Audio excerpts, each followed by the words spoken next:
segunda epístola de Paulo aos Timóteo, capítulo de número 1, e versículo de número 6. Glória a Deus. Segunda epístola de Paulo aos Timóteo, glória a Deus, capítulo de número 1, e versículo de número 6.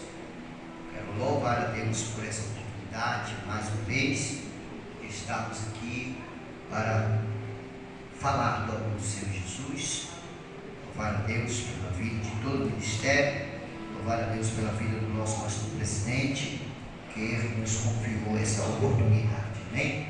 Glória a Deus. Louvar a Deus pela vida da mocidade, também, que é o culto dos jovens, que o Senhor Jesus continue abençoando, e de todos os jovens, amém? Glória a Deus. Amém? Quem achou? Segunda epístola de Paulo aos Timóteo, capítulo 1, versículo 6, diga amém. Amém. Glória a Deus. Que diz assim: por esta razão, pois te admoesto que reavives o dom de Deus que há em ti, pela imposição das mãos, porque Deus não nos tem dado espírito de covardia, mas de poder, de amor, de moderação. Não te envergonhes, portanto, do testemunho de nosso Senhor, nem do seu encarcerado, que sou eu. Pelo contrário, participa comigo dos sofrimentos a favor do Evangelho, segundo o poder de Deus, que nos salvou e nos chamou com a santa vocação, não segundo as nossas obras, mas conforme a sua própria determinação, graça que nos foi dada em Cristo Jesus antes dos tempos eternos, e manifestada agora pelo aparecimento de nosso Salvador Cristo Jesus, o qual não se destruiu a morte, como não só destruiu a morte, como trouxe à luz a vida e a imortalidade diante o Evangelho. Aí você volta um pouquinho no versículo de número 5 do capítulo 1. Pela recordação que guardo de tua fé, sem fingimento, a mesma que a primeiramente habitou em tua avó, Lloyd, e a tua mãe, Eunice, e estou certo de que também em ti. Deus, fala conosco, continue falando conosco, Pai. O Senhor já falou através dos louvores, das saudações, e eu peço a tua graça, fala mais um pouquinho conosco.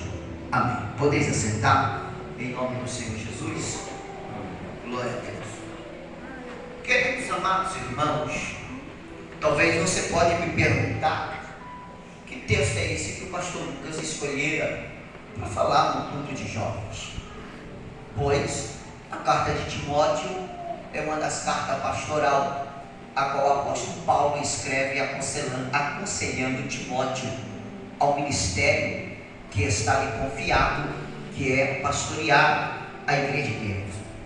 Mas eu tiro algumas lições para nós aqui dentro da lição que Paulo nos traz, fazendo um pequeno análise.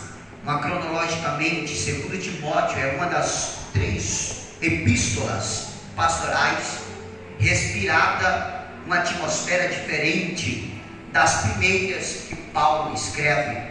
Em 1 Timóteo e em Tito, Paulo estava livre para falar com os seus discípulos, mas no 2 Timóteo, segunda epístola de Timóteo, Timóteo está no cárcere.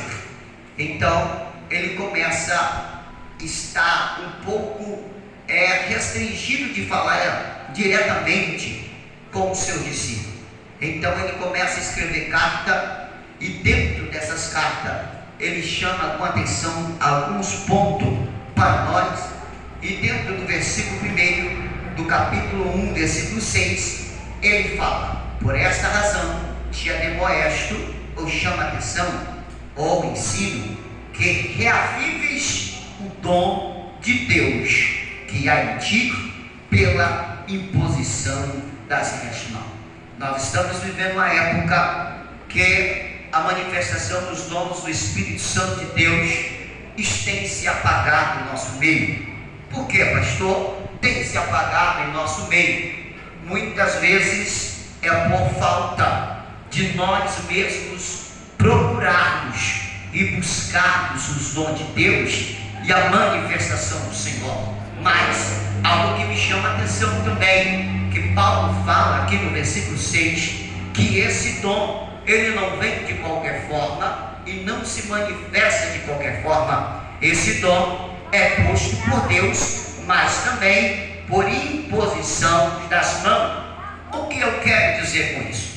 Se eu quero ser cheio, se eu quero exercer algo no ministério vocacionado por Deus, eu tenho que passar por liderança. Já que eu estou falando para os jovens, eu tenho que dizer dentro desse texto, para eu querer receber o Espírito Santo de Deus, eu tenho que aprender a ser submisso à minha liderança, porque a liderança é que tem o poder de proteger, abraçar e promover. Sem a liderança você pode fazer qualquer coisa, mas não vai ter a proteção e não vai ter quem lhe promove para chegar em qualquer lugar. Tem muita gente se autodenominando alguma coisa, tem muita gente se auto-ungindo. Não existe auto-unção. Toda vez que nós lemos a palavra de Deus, Deus levanta alguém para derramar o azeite e colocar a mão. Eu lembro de Davi pastoreando o campo.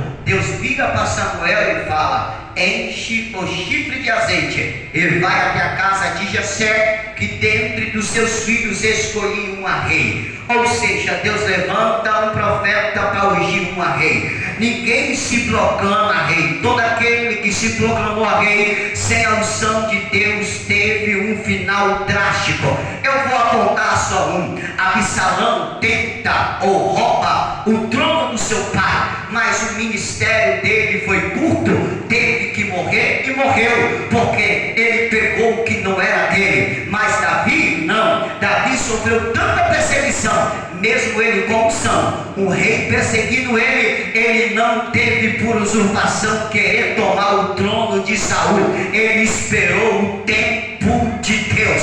O que eu aprendo, por mais que eu tenha unção na minha cabeça, não me dá o direito de puxar o tapete de ninguém. Por mais que eu tenha a unção de Deus na minha vida, eu não posso querer passar os carros na frente do boi. Eu tenho que esperar o tempo de Deus, porque se foi Deus que me ungiu, se a unção que o profeta colocou na minha cabeça, eu posso estar na caverna, alguém vai me procurar, porque Deus vai mandar. Eu posso estar aonde que for, mas se a mão de Deus está sobre a minha vida, os dons vai reavivar na minha vida, porque eu tive uma liderança. Todos que querem passar na frente de liderança, o dom de Deus se aviva. Todos que tentam crescer sem a unção de Deus, ele vai indo, e tem gente que fala: ó, é homem de Deus, ó, canta muito bem, ó, ele prega, só prega, mas não tem unção, ó, ele tem uma boa oratória, é verdade, tem boa oratória, mas não tem a mão de Deus, a mão da liderança, para dizer: vai, estou aprovando, estou contigo. Mas se você, meu filho, tem a mão de Deus e a mão da tua liderança, a unção de Deus está sobre a tua vida. Eles até pulam, eles até fazem mistério. Tem muita gente assim, mas não tem liderança para obedecer. Anda batendo cabeça daqui para lá. O pastor fala: cadê fulano? Fulano não está na igreja. Aí o pastor passa a saber por alguém: a fulano está em tal lugar. Não tem liderança. Tem um ministério brilhante, vai crescer, mas se não passar por liderança, ele vai até um certo ponto. Deus puxa a corda. Reaviva o dom de Deus que é em ti, imposta pela imposição de mão. Se não tem posição de mão, irmão, não é ministério, é palavra. Se não tem sem imposição de mão, pelos ungidos de Deus, não vai muito longe. Mas só que ele fala assim, porque Deus nos tem dado o Espírito, porque Deus não nos tem dado espírito de covardia, mas de poder, de amor e de moderação. Aqui vai. Deus não te deu espírito de covardia. Por que covarde de falar de Jesus lá no teu trabalho?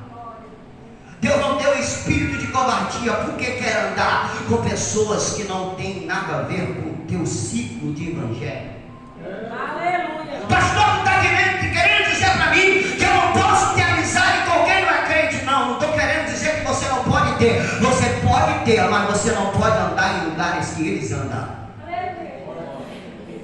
Deus te chamou para fazer a diferença, mas você ficou com vergonha porque acha que ser crente é ser careta. É melhor ser careta e entrar no céu do que querer ser como muito engomadinho que tem por aí, andando em lugares que não é para aí.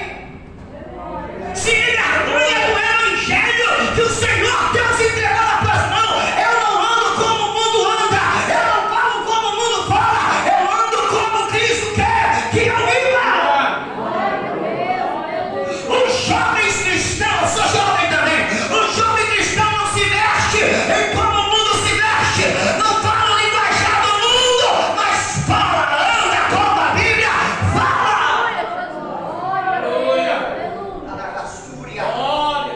Não se envergonha, está se envergonhando tanto que não pode esperar o tempo de Deus dentro da igreja. Quer procurar no mundo, lá vai, quer procurar no mundo, em julgo desigual para crente, não dá certo. Espera o tempo de Deus, é o vivo dom de Deus na tua vida. Ah, pastor, eu viver como crente, namorar como crente não dá certo. É tempo da intimidade. Crente namora como crente, ora como crente.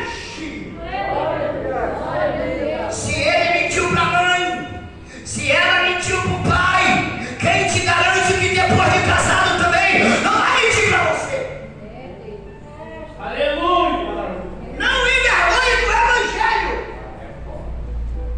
Quando você quer fazer como os lá do mundo fazem, fica pelos escuros, sai às escondidas, fala pra mãe que vai pra cá, mas vai pra outro lugar. Já não assim, tô te vendo. Teu pai acha que você tá aqui, mas você tá ali. Tô te vendo, é muito te joga. Da hora tá em casa, mas não quer ouvir. Essa semana alguém me procurou, pastor, conheci alguém. Eu falei, é cristão? Não é não, pastor. Segundo, sua mãe que fala que não, seu pai que fala que não, sai fora que é furado.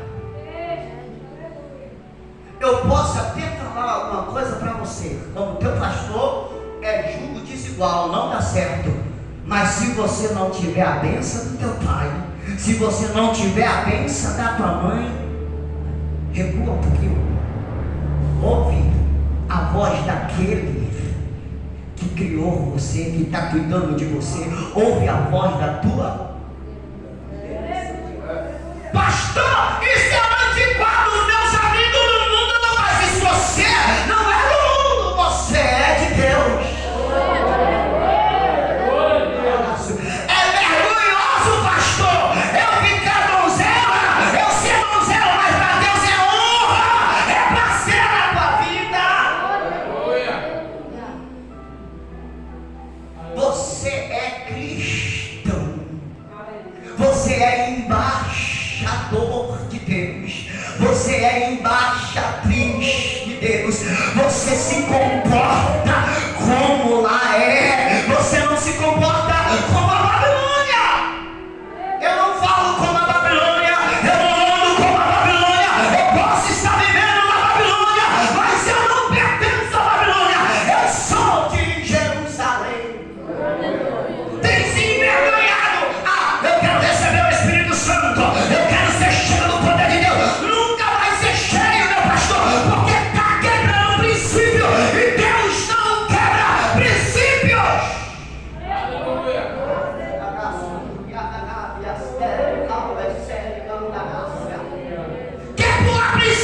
princípio e quer ser cheio do poder de Deus, não vai ser. Você pode cantar bonito, pode falar bonito, mas se honrar princípio, se honrar princípio, o Espírito de Deus estará na tua vida. Glória a Deus.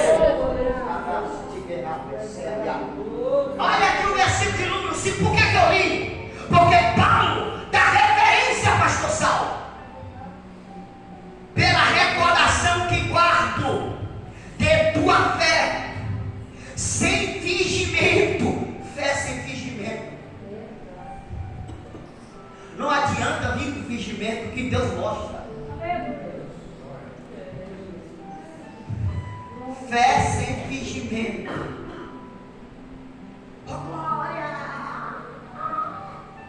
Aí Deus fala, fingimento.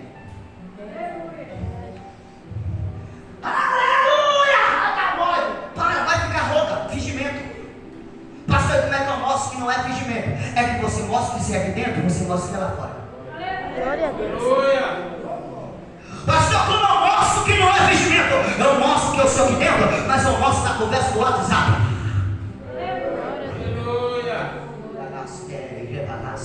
Pastor, como é que eu mostro que é fingimento? Eu não troco meu assunto para um momento lá na lanchonete. Eu não troco os momentos que está na presença de Deus por outras coisas do mundo. A palavra de Deus, o culto a Deus é prioridade da minha vida. Pastor, Davi pecou. É assim, o mesmo Davi que pecou, quando ele pecou e o profeta entrou apontando o dedo, ele reconheceu que estava no erro, ele não ficou escondendo desculpa para o seu erro. Ele rasgou as suas vestes, foi para cima, rasgou o teu coração. Deus, pequei. Quando ele confessa, Deus fala assim, segundo o homem do meu coração.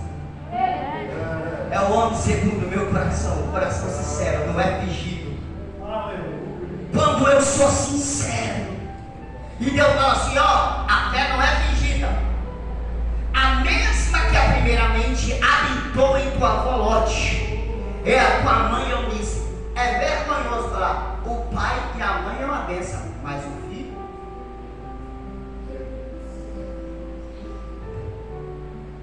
O povo tem que olhar para você e olhar, tem a mesma fé da mãe, tem a mesma fé do pai.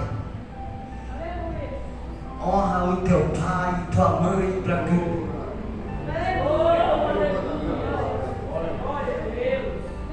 Eu lembro.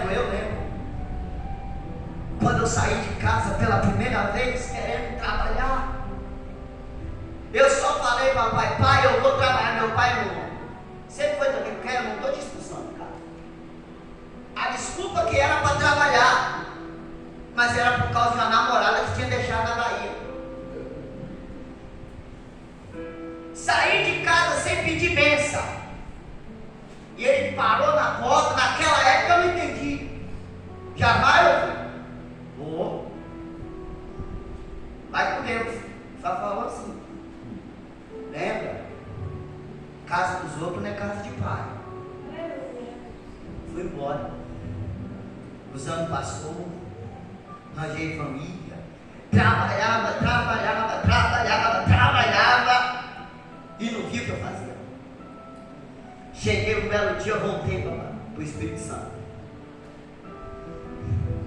Trabalhei, juntei dinheiro, paguei as contas que tinha deixado lá na Bahia. Quando eu estou saindo, aí eu fiz diferente. Eu falei, pai, eu estou saindo, tenho que ir embora. Eu fiz errado a primeira vez. Eu não tenho como consertar o que eu fiz lá atrás, mas me dá uma bênção para eu ir. Ele falou assim, dobra o joelho aqui na sala. Dobra o joelho aqui na sala. Eu dobrei o joelho no meio da sala. Eu hoje não só te abençoo, mas eu passo a bênção do ministério pastoral para você, o sacerdócio. Naquela hora eu enchi os olhos de lágrimas, eu fiquei sem entender, porque a única coisa que vinha na minha cabeça era: minha mãe preparou o meu irmão para isso, mas o meu pai está passando para mim. E fui embora com aquele negócio na cabeça. Pastor Saulo, eu trabalhava, agora eu via. Pastor, bens materiais é é nas mínimas coisas que você vê que Deus te honra. Eu trabalhava, eu vi o que eu estava fazendo com o fruto do meu trabalho. O meu ministério, eu vi que começou a crescer dentro da região de São Desidério, para a honra e glória do Senhor. Pastor Mizadai conhece, está aqui testemunha. Quando eu cheguei lá de volta, todo mundo falava: é pastor Lucas que vai pregar, que na época não era pastor, era evangelista. É o evangelista Lucas que vai pregar. As igrejas estavam cheias para a honra e glória de Deus. Sabe por quê? Honra, princípio. Se você quebrou o princípio em algum momento da tua vida, está na hora de você procurar o teu pai e tua mãe. Pai, eu quebrei o princípio, mas eu preciso da tua bênção. Eu não vou mais me mergulhar. Está na hora de voltar a ter princípio na tua vida. Para quem olhar para você, é a graça de Deus. Portanto, do testemunho do nosso Senhor, nem do seu encarcerado, que sou eu, pelo contrário, participa comigo do sofrimento. Eu não vou muito além. Eu quero, pastor, só as bênçãos que está aqui, mas eu não quero participar do sofrimento que os meus companheiros têm. Jovens, vós sois fortes, pois já venceste o maligno. E o Espírito de Deus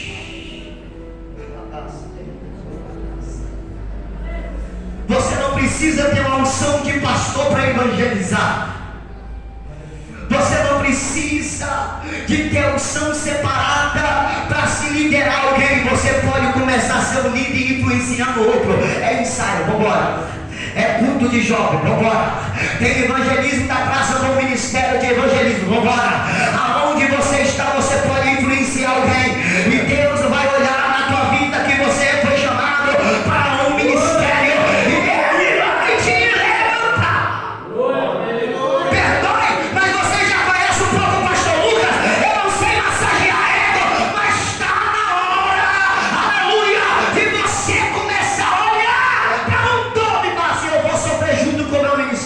Porque eu sofro agora, mas como vou colher os frutos, eu colho também os frutos. Ei, reaviva o dom de Deus que há em ti. Você quer receber o dom de Deus na sua vida? Você quer reavivar aquela chama que está na tua vida? Está na hora de você começar a olhar onde você quebrou o princípio e começar a colocar em ordem. Você vai ver que Deus vai abençoar a tua vida. Eu nunca imaginava que eu ia ser um pastor, porque eu ouvia minha mãe falar: se Lucas se tornar pelo menos um membro de banco já está bom, no ir para o mundo está ótimo. Minha mãe era direta.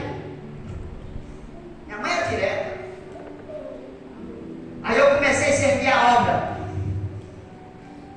O pastor me colocou como diácono e eu ia tomar conta de congregação. Mas eu chegava, tinha vez que eu chegava primeiro que o porteiro, ainda jovem. Quando o porteiro abria a igreja, sabe o que eu fazia? A primeira coisa que eu entrava, pastor Nilton, eu entrava e saía olhando cadeira por cadeira para ver se não tinha copo, para ver se não tinha poeira. E quando eu via sujeira, eu passava a vassoura e varria. O diabo: precisa não que eu faço isso. Eu falava: não, eu vou entrar. Eu ia lá no banheiro, olhava como é que estava o banheiro, para limpar o banheiro. E o pastor começou a olhar. Até eu assumir a primeira congregação. Como não podia celebrar a ceia, e a igreja começou a ter dificuldade de enviar os presbíteros, o pastor fez a reunião: precisamos consagrar o Lucas como presbítero. Uma necessidade na obra. Todo mundo aprovou. E vai nunca seguir no ministério. Nunca puxei tapete, nunca queimei princípio. Aleluia. Vai, Glória. volta. Senta. Vai pregar. Quando estava preparado para pregar, o pastor disse assim: fica quietinho que eu vou pregar. E às vezes eu vi que o pastor olhava assim para ver se estava a minha cara. Ele estava lá. Pulava, saltava, não quebra princípio. Aleluia. Glória ouço a palavra princípio. Deus colocou aqui, não quebra princípios. Aleluia. Glória a Deus. Tirou eu, era para mandar eu para uma outra congregação, eu estava servindo o pastor na sede. Tirou o irmão e a congregação não aceitava colocar um presbítero, porque quem pastoreava era evangelista, eu sou evangelista acima. O pastor foi lá, começou os irmãos pastorear a área. Não, só por enquanto vocês não podem ficar, e colocou eu. E os irmãos, precisamos de evangelista, queremos evangelista, queremos evangelista. Reuniu o ministério de novo. Eu olho que minha consagração foi necessidade do ministério. E esses dias eu orando a Deus, pastor, Deus falou assim: eu trabalho nas necessidades também. Aleluia. Glória a Deus. Irmãos, nós não tem ninguém para levar para apresentar. Mas eu vou separar Lucas como evangelista autorizado. Os irmãos, tá bom, é evangelista. Reuniu o ministério todinho, me separou, porque os irmãos sabem que evangelista já é para conversão. Mas o pastor me chamou no ministério e separou evangelista autorizado. E comecei trabalhando, até que fui para o Espírito Santo, levaram para a conversão, reconheceu o ministério na conversão, aleluia. De lá Deus me deu a oportunidade de tomar conta de um trabalho e presidir o trabalho que meu pai estava tomando conta, continuando a presidência do trabalho. Olha eu sendo levado, pastor, pela necessidade da obra, aleluia, glória a Deus. Você sabe quem faz isso? Aleluia. Não quebra princípio. E eu fui entender que minha vida ministerial e espiritual começou a se resolver quando eu volto para a casa do meu pai por uma necessidade de trabalhar. E eu dobrei o joelho na sala da minha casa. E ele colocou a mão na minha cabeça e me deu a bênção. Não quebra princípio. Porque se você quebrar princípio, a tua vida vai mal. Mas se você seguir princípios, Deus vai abençoar. Glória a Deus. Eu sei que a mensagem não é para... Aleluia. Mas Deus está querendo falar para vocês. Quer que reaviva o dom de Deus que há na tua vida? Eu quero chamar os jogos aqui na frente. É pela imposição de mãos. O dom de Deus vai avivar na